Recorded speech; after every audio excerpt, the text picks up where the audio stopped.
Okay, we're going to quickly review the data that I collected when I did the investigation. So I did 3 trials for each, and I measured it all on SparkView, which we've done before, so this should look kind of familiar. So I did 3 trials with the 25 hanging weight, and this is what the trend for my velocity looks like.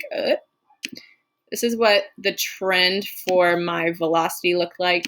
It honestly doesn't even look like much, barely getting off of maybe like 1 meter per second. And so there's not much of a change in velocity. It's a pretty low slope. So if it's a low change in velocity, then it's a low acceleration. The velocity is increasing, but it's increasing at a low rate. Then I want us to look down here at this force graph. We haven't seen force graphs much, so I want to break down what this means. So this first section is when my hand is on the cart.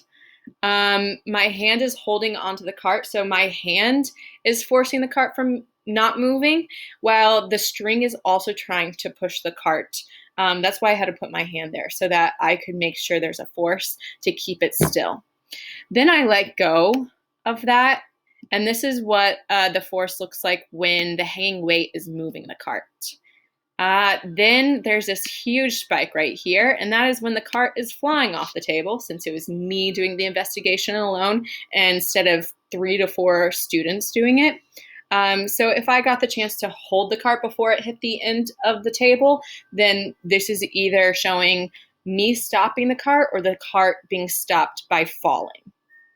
Okay, let's look at when I had 50 grams. So I've increased the hanging weight, and so therefore I see an increase in the velocity also. This is reaching about 1.5 meters per second. And so that's an increase from when I had 25 grams. Okay, stop. And then 75 grams, I've increased the mass even more, and I'm seeing that, so the cart is still, then it has a greater increase in velocity. So a greater increase in velocity, a greater change means a greater acceleration. I also noticed between these 3, so I chose the average of all 3 of the 25 gram, the 50 gram, and the 75 gram to compare them on their own chart. So I see the 25 gram, not only is it slower, but because it's slower, it takes more time to complete the track. Again, here, this is probably just when I'm stopping the car, so that's slowing down. So here, again, taking less time. Strangely enough, this one had a greater increase in velocity, but more time, probably because, again, it may have flown off the table. So you can see the increase in velocity as you increase the mass. Then down here, we're going to discuss the force.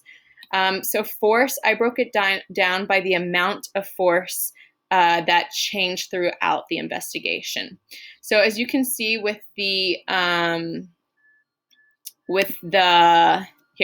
25 gram, the most we have is about this much of change in force. Whereas for the 50 gram, we have a change in force about that much. And then for the 75 gram, we have a change in force about this much.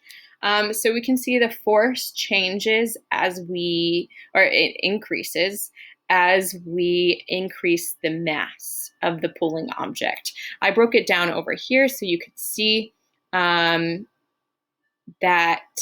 as velocity is increasing, so is the force on the cart.